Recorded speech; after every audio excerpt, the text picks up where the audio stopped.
Quieren Sí. que la sociedad crea que lo que hacen está perfecto. Y cuando algo sale mal, de todos modos está perfecto. Y finalmente, una vez que uno evalúa, uno puede volver al ciclo inicial, que es decir, qué estamos haciendo bien y qué estamos haciendo mal frente a nuestras tareas de desarrollo, que además son desafíos inmensos. Para el siglo XXI tenemos niveles de educación que Corea había superado hace 150 años. Imagínense. No, y a esto hay que agregar, antes de que el licenciado intervenga, de que en el Ministerio de Salud sí hubo un incremento, pero aún así estamos hablando de que son 365 quetzales al año por habitante, si tomamos en cuenta que somos 14 millones alrededor.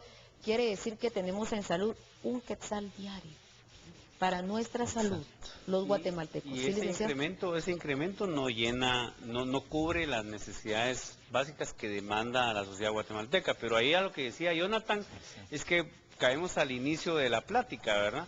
Viene el Congreso, aprueba de urgencia nacional sin haber conocido la ejecución presupuestaria y las ejecuciones trimestrales, porque cuando la Comisión de Probidad del Congreso de la República conoce la ejecución presupuestaria, los grados de avance de ejecución, es precisamente para ver si el presupuesto que se va a conocer un trimestre, 2 trimestres adelante, responde a las necesidades, porque ¿cuántas instituciones del Estado, entre sector gobierno central, descentralizadas y autónomas, logran ejecutar su presupuesto?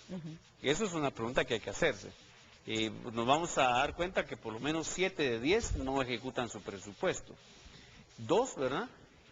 ¿Cuántos programas sociales? Que el Ministerio, por ejemplo, de Desarrollo Social sube su presupuesto, ¿verdad?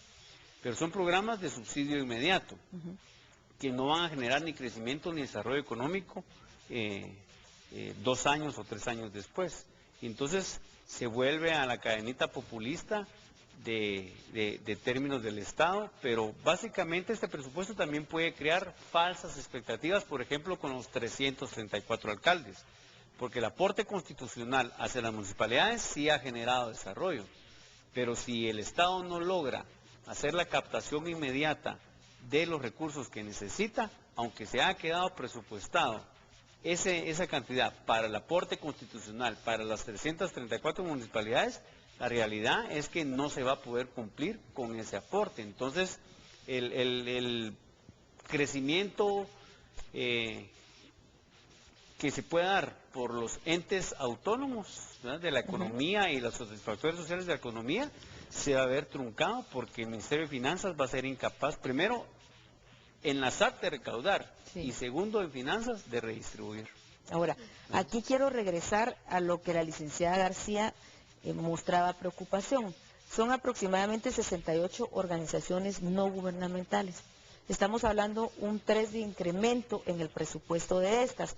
Más o menos son 1.817 millones de quetzales, ¿verdad?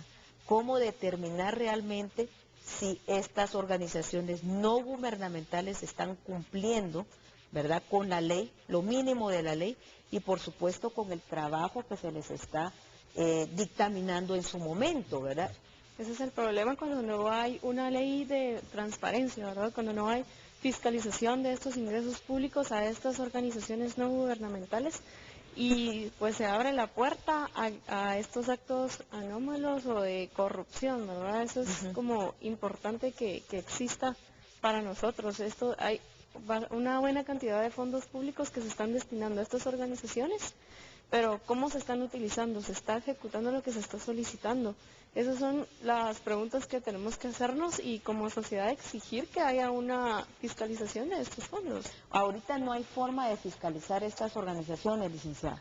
Sí hay algunas normas que permiten adentrarse. Lo que sucede aquí también es que la propia Contraloría General de Cuentas es reflejo de la debilidad del Estado en su conjunto, ¿verdad? Y que tiene muy pocas capacidades y muchas dificultades, incluso para intentar fiscalizar instituciones que triplican los recursos que se destinan a las ONG.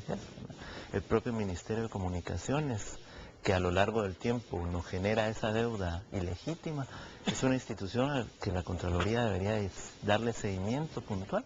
Ahí están más del 10% de los recursos del presupuesto público y de todo modo no hay una capacidad de intentar llegar y de manera anticipada, ¿verdad? Porque tenemos una Contraloría más bien que hace auditorías forenses, que nos dice, mire, se perdieron 82 millones de quetzales en el Congreso.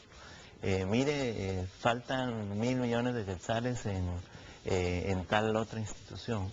Necesitamos una Contraloría que sea mucho más proactiva y que logre llenar e ir cerrando esos espacios donde se dan las ilegalidades, la corrupción, el tráfico de influencias. Eso requiere una Contraloría completamente distinta. Y me temo que ese intento de reformar la Contraloría es parte de la iniciativa de ley 4461, que por cierto ya tiene mucho camino recorrido y además muchas discusiones, pero que siguen ahí sin encontrar ningún acuerdo.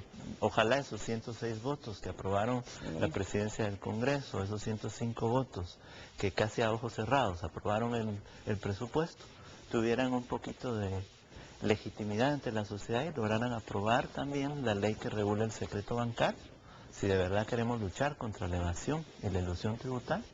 Ojalá también intentaran ayudarnos a ponerle el cascabel al gato y aprobaran la iniciativa de ley contra el enriquecimiento ilícito y toda la iniciativa 4461 que permite reforzar la ley orgánica del presupuesto, la ley orgánica de la SAT y la ley orgánica de la Contraloría General de Cuentas. No son leyes perfectas, pero son un paso nuevamente en la dirección correcta. Y en ese sentido, nuestros diputados, esas personas por las que nosotros votamos cada 4 años, están probablemente más interesadas en quedar bien con su financista que con la sociedad que vota por ellos. Yo sí creo que las ONGs son fiscalizables, no necesariamente tiene que estar escrito en una letra muerta de una ley, porque con que se hubiera puesto un párrafo en el presupuesto, en el decreto que aprobó el presupuesto 2013, donde antes de hacer entrega de un aporte a una organización gubernamental, esta debe entregar un informe a la caja fiscal con copia de la Contraloría de Cuentas, es suficiente, pero no existe. Será voluntad propia de la administración, porque no todas las ONG son malas. O sea, la preocupación es cómo financiar este presupuesto. Y nos da como que nos preocupa que sea con más endeudamiento, público. Puedes recortar gastos, porque ¿por qué no declarar leonino los pactos colectivos del Estado? ¿Por qué el Estado le tiene que pagar carros, celular y gasolina a sus empleados? Bueno, entonces ahí bajamos costos. Pero si no se hace eso, ¿qué podría pasar entonces económicamente, fiscalmente en el 2013? ¿A quiénes va a afectar esto? El pacto lo paga la clase media asalariada en relación de dependencia, que es la que va a financiar este presupuesto, y lamentablemente este tipo de situaciones repercute a nivel macro en un incremento del sector informal y un incremento de actividades como contrabando, porque como aquí también hay actores políticos, y estos actores políticos han ido perdiendo la credibilidad. Bueno. Al haber un incremento en la informalidad, en la economía informal y en la contrabando, ¿esto a quién afecta? Sí, bueno, yo solamente quisiera matizar un poquito. Yo creo que hay varios escenarios que podrían darse ante la no recaudación total. La primera podría ser aumentar el endeudamiento, ¿verdad? Sí. Volver a ver al Ministerio de Finanzas, recurrir al Congreso para aprobar más recursos, o podría ser una reducción en algunos programas de gasto. Si fuera lo mismo que sucedió este año, en realidad los grandes paganos son aquellas personas que recibían en el gobierno anterior transferencias condicionadas en efectivo. Pueden ser los grandes paganos la menor adquisición de textos escolares, que también es gasto de funcionamiento y que de todos modos es importante para el desarrollo. Podríamos tener en junio del próximo año un problema hospitalario, un problema en el sistema de salud, porque al final de cuentas los recursos, aunque se incrementan, no dan la talla, ¿verdad? Tenemos un primer nivel de atención que, de acuerdo a lo que se ha construido, tiene la capacidad de cubrir a la población guatemalteca de 1950. Bueno, esos son realmente los paganos, ¿verdad? Por el lado del ingreso yo disiento un poquito aquí de mi colega, porque creo que es importante reconocer que como sociedad tenemos que hacer un esfuerzo.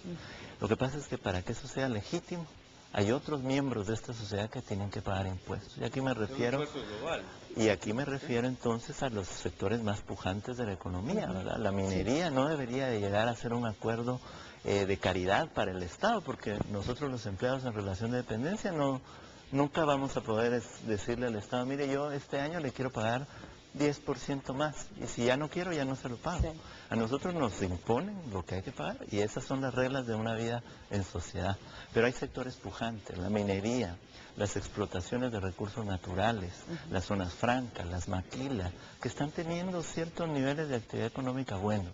Ellos también deberían de participar para legitimar el pago que hace la clase media, y que todos sepamos que estamos pagando de acuerdo a nuestros ingresos. O sea, terminar con los privilegios fiscales. Necesitamos terminar con los privilegios fiscales, perseguir también a los delincuentes tributarios, los que se quedan con el dinero que captan para pagarle al Estado, los que dejan de pagar impuestos porque sacan sus recursos del país, y que no son los señores que venden hot dogs ni los del chiclero, y que ahí hay solamente elevación de impuestos sobre la renta. En el año 2006 fueron más de 1.400 millones de dólares.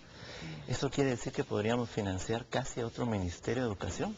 Volver a hablar de esos 1.8 millones de niños y adolescentes que hoy están fuera del sistema escolar, ¿verdad?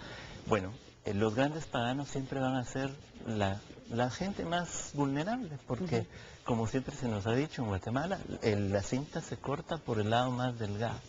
Y en ese sentido, quienes no podemos financiar un guardaespaldas somos los que nos vemos afectados ante la inseguridad, ¿verdad?